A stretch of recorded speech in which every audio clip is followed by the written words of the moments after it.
I'm Freddy P. You know, from making the band platinum group. I'm from Liberty City, Miami, Florida.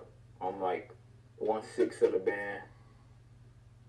I always been the one that was like, you know, standoffish, always the quiet one. You know how that be. You always got one in every You know, group. Fred didn't like to be Yeah, messed with, you was boy. the quiet one Fred that didn't didn't play, care, man. man. You didn't care who Diddy was, man. But I gotta ask you, speaking of Diddy, how you Oh feel man, about the situation he going through right now? it was to me honestly, and this ain't no slight. It just I like to see people get they just do. Like if he was innocent, I'll be speaking up. Like leave that man alone, cause I hate bullets.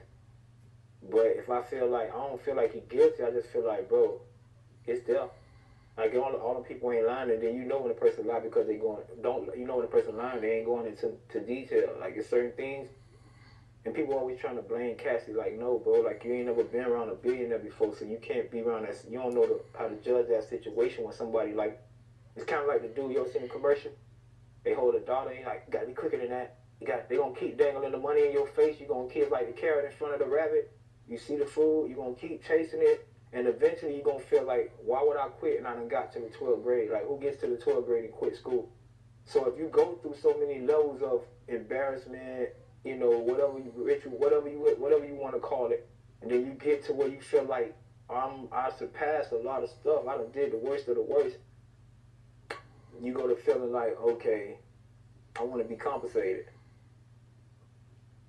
But as far as his crib, man, I just feel like, man, they deserve it. You know what I'm saying? You see, he quiet. You gotta look at the surroundings. Like, people like, why his friends ain't talking? Why? Whoa, whoa, whoa, whoa. First of all, everybody know this. We've been talking about this since I was a kid. Everybody, know. You know what I'm saying? Ain't no sitting around to be acting like it's brand new right now. That irritates me. And when I see niggas scared to speak up, and all them niggas freaks, and when you see the ones speak up for them, it's because they got shit to hide, and they know when this come around on me, or if this come around on me, I don't want to. I know, I'm gonna be looking for. The thing, I thought it was strange because I seen the video. After that whole situation, said the man was out riding his motor or not his motorcycle, riding his bicycle, whatever, just walking around happy and smiling. So I guess that means they got nothing. So they, I don't know, they tore up the man's shit for nothing, which is crazy. That it looked like I said in another video. It looked like they was looking for Scarface or something. That house was gone. I was like, man, tearing up the man's shit. Alliances. I'm gonna be looking for people to step up for me. You get what I'm saying? What's crazy to me, man, is some of the names that's popping on. I see Harv. Y'all don't know who Harv Pierre is. I do. This a nigga who like me and this nigga done had real like words to words. Like me and them niggas done went through real yeah. Like me and Nick Diddy. You know what I'm saying? Nick Diddy threatened me. He because I'm the type of person like bro. You can if anyone around me, bro, you gonna see. Bro, anybody I'm around, they gonna be like, ask Fred to ask because he listen to you. Or I don't know what it is, bro.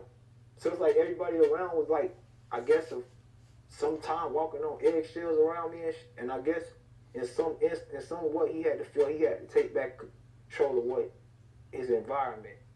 Because when he got back in there, it was more like every time I'm in a mood, Nick is like, and he was like, yo, Playboy, money, what you think? Nick told me some shit about and what's so crazy is, if a Nick threaten you like this, right? You laugh at a nigga like, man, get your funny ass from by me, boy. Shoot you in your whoa. You know what I'm saying? This nigga threaten you, it hit different. You hear what I'm saying? Like, and I'm a gangster. Like, I done been in real, I done seen it. I ain't got to talk about it. Just tell you ain't nothing he can show me that I ain't seen. You get what I'm saying? So, when he said this to me, uh, it hit a nerve. It was like, it was on some like one day I woke up, I was in the mood. I'm in the studio, snapping, whatever. I don't want to be with, you know, when you around a bunch of goofies, you're a street nigga. Sometimes you don't want to be around the nerds. Sometimes the nerds irritate you.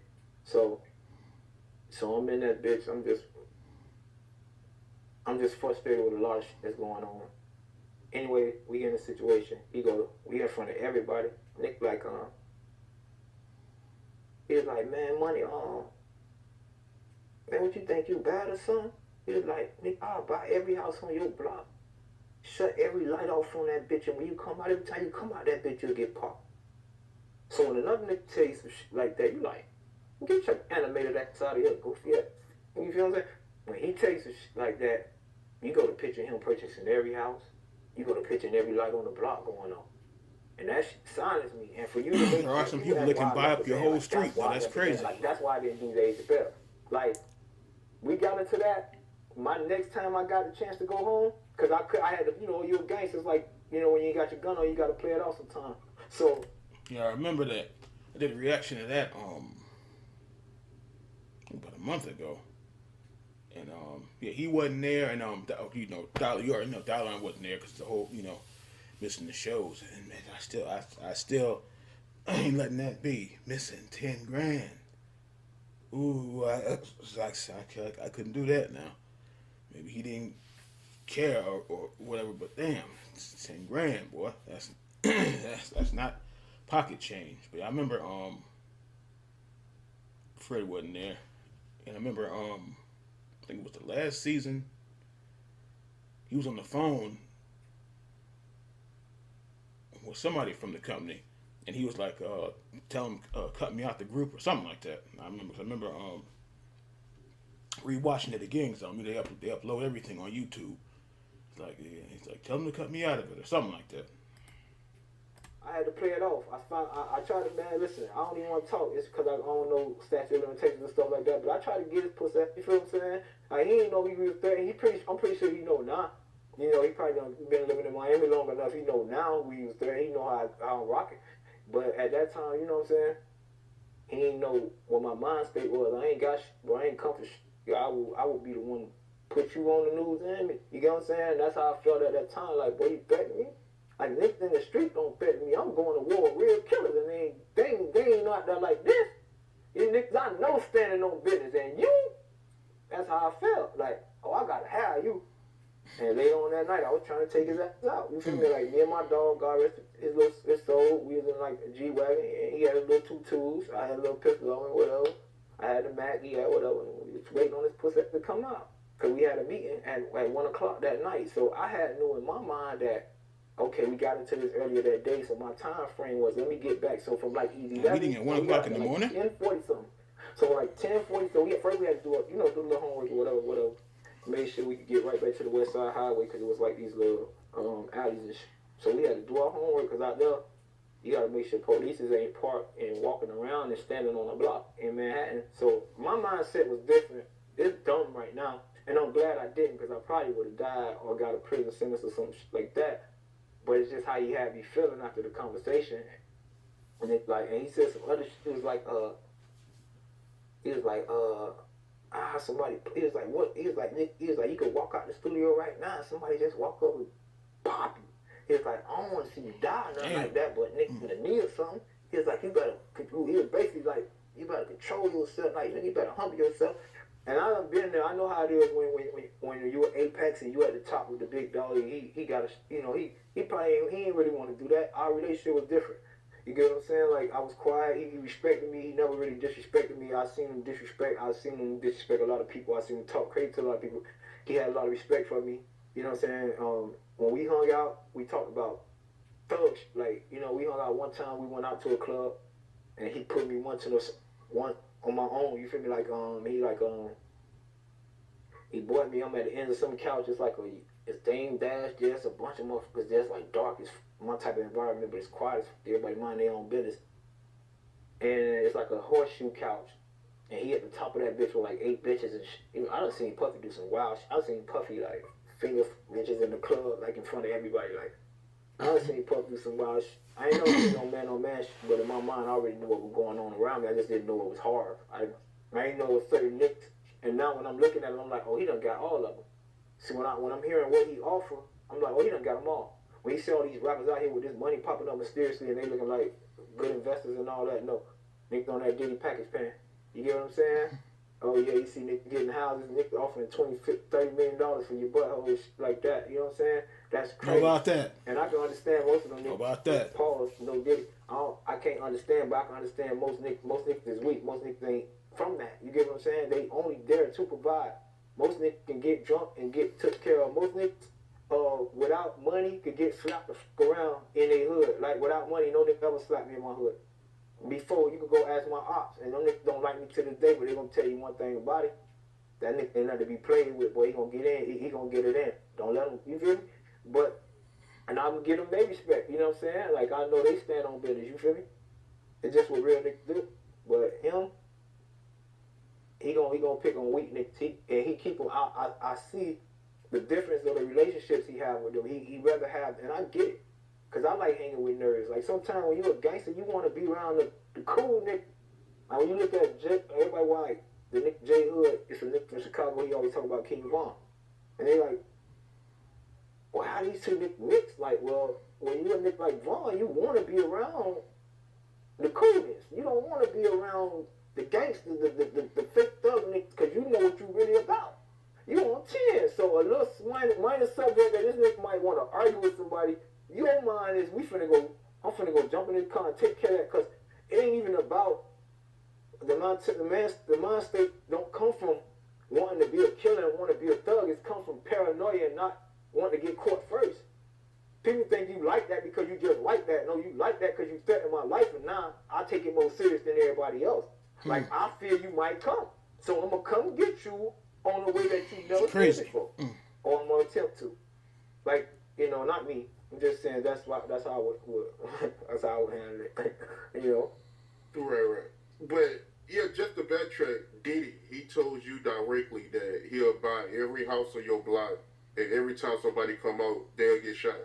Hell yeah. He said, I shut every light on that bitch. Now, picture that. You go to picturing it. It's him. You're like, oh, this nigga. That is rugged. Like, what the? It ain't like no nigga in the hood. Man, trust me, That's man. some cold shit. Get put up. That was a different threat right there. That was because you gotta understand, the man got my social. The man got my itinerary. So all that fake, I would tell my son, you know, you're gonna live to be 42 if you pick and choose your battles wisely, not be the most gangster nigga in the room. Ain't no such thing as the baddest man in the world, because there's always somebody like your uncle or somebody like your daddy. And somebody who's 10 times worse than us who ain't got a conscience, who don't care about God. You know what I'm saying?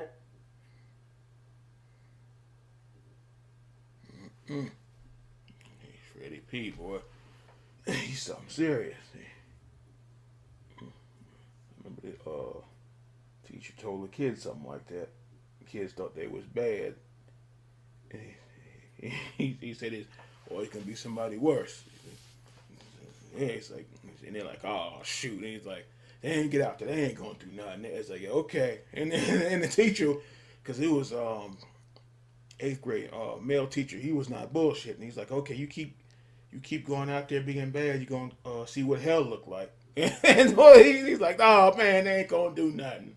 He's like, okay. And so they didn't listen, so. Oh, yeah, boy, but, all that dialogue, I subscribed to him for a while now. He gets some damn good interviews. I remember I did the Keith Murray and, something else I reacted to. Keith Murray and I think it was a Melly Mel interview. Some pieces of it. Yeah, this is gonna be serious here. I know he probably gonna release the full hour or 2 hour long interview. Probably ain't gonna be for a while, but I'm gonna check out some more of it eventually. But yeah, I guess they'll get to like more of the group stuff later. Cause like I said in another video, I hate they never had a reunion or nothing, because it would have been something.